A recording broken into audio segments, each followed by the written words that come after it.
রান্নাঘরের বন্ধুরা, আজ আমি তোমাদের সামনে করে দেখাবো জলপাইয়ের চাটনি। জলপাইটা বাজার থেকে এনে সেটাকে পরিষ্কার করে দেখো আমি সেদ্ধ করতে বসিয়ে দিয়েছি। এটা সেদ্ধ হচ্ছে। আর দেখো এটার জন্য মানে জলপাইয়ের চাটনিটা করার জন্য কি কি লাগবে দেখো। জলপাইটা কিন্তু বেশ বড় বড় করে কিনে নিয়েছি। আর কি লাগবে বলো তো? এই চাটনির জন্য লাগবে চিনি। দেখো চিনিটা দেখো দানা দানা চিনি নিয়ে নিই, একটু মিডিয়াম সাইজের চিনিগুলো নিয়েছি। আর লাগবে লবণ, এই যে লবণ, হলুদ, আর লাগবে ফোড়নের জন্য সর্ষে আর একটা তেজপাতা। আর এখানে একটা ভাজা মশলা করে নিতে হবে। এই ভাজা মশলাতে লাগবে হচ্ছে একটা শুকনো লঙ্কা আর মেথি, মৌরি আর সর্ষে। এটাকে কিন্তু আমাদেরকে এমনি কড়াইয়ের মধ্যে একটুখানি ভেজে নিয়ে সেটাকে গুঁড়ো করে নিতে হবে। আর গুঁড়ো করা হয়ে গেলে পরেই সেটা কিন্তু একদম শেষে সেই গুঁড়োটাকে দিতে হবে। এটা না দিলে কিন্তু চাটনির টেস্টটা ঠিকমতো আসবেই না। এই চাটনি টেস্ট করতে হলে কিন্তু এই মশলাটা অবশ্যই দিতে হবে আমাদেরকে।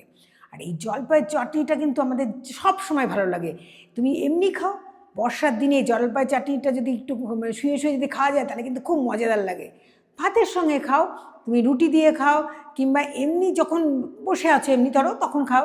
জলপাইয়ের চাটনিটা সবসময় ভালো লাগে। কিন্তু এই জলপাইয়ের চাটনিটা কী বলো তো, খুব টক। সেই জন্য একটুখানি সেদ্ধ করে একটু নরম করে নিচ্ছি। নরম করে নিয়ে তারপরে এটাকে আমি ফোড়ন দিয়ে রান্না করব।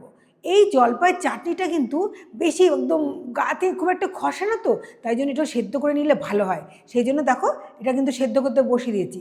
আর সেদ্ধর সময় এর মধ্যে আমি কী দিয়ে দেবো বলতো, একটু লবণ আর হলুদ দিয়ে দেবো। সেদ্ধর সময় আমি এর মধ্যে একটুখানি লবণ দিয়ে দিচ্ছি। দেখো লবণ দিয়ে দেওয়ার পর আর একটু হলুদ দিয়ে দিচ্ছি। এই হলুদটা দিয়ে এটাকে খানিকক্ষণ সেদ্ধ করব। সেদ্ধ করে নিয়ে তারপরে কিন্তু যখন নরম হয়ে যাবে তারপরে এই চাটনিটা করব। চাটনিটা কিন্তু 5 থেকে 7 মিনিট ধরে সেদ্ধ করতে হবে, নাহলে কিন্তু এটা কিন্তু নরম হবে না। আর নরম না হলে কী হবে, দানা দানা হয়ে থাকবে, তখন চাটনিটা দেখতে ভালোও লাগবে না। এই চাটনিটাকে ভালো করতে হলে কিন্তু আমাদের এইগুলো করে নিতে হবে। আর তোমরা যদি এগুলো করে যদি খেতে চাও তাহলে কিন্তু খুব সুন্দর লাগবে। আর এই যে চাটনিগুলো দেখো ফুটতে শুরু করে দিয়েছে কিন্তু আমার জলপাইটা, দেখেছো জলপাই ফুটছে। এই রকমভাবে কিন্তু খানিকক্ষণ ফুটবে। এই ফুটার পরে এটাকে নিয়ে আমি চাটনি তৈরি করব। আর যদি চাটনিটা যদি তুমি এমনি এমনি খাও খুব ভালো লাগবে। এবার তোমাদের স্বাদ মতো, তোমরা যদি মিষ্টি মিষ্টি দিয়ে চাটনিটা করতে চাও তাহলে তাই করবে।